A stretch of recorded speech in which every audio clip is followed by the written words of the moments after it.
এটা হচ্ছে আমার জাদুই পিটারা। হ্যাঁ, জাদুই পিটারা রে আমি এটা ভাগ করনা। এটা কানে কোন কোন কোন মোরা কে পিনছি জোগর। কে পিনছি জোগর। সে সার্কিস মানে না কিছু কে জোগর কে না বাসি সে জোগর কেন করছি দেখবি মোরা পিনছি। তারপরে আমরা কার করমা ইলে এটা হচ্ছে কানে আয়ত চিত্র।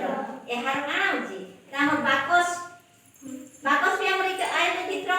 ইটা বি হচ্ছে আমার আয়ত চিত্র। তারপরে আমরা এর ফর্মা ফেলি আমার জাদু বক্স রে।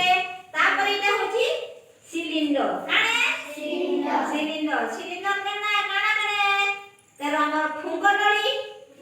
তারপরে বড় বড় নল মানে এটা হচ্ছে আমার সবু সিলিন্ডার।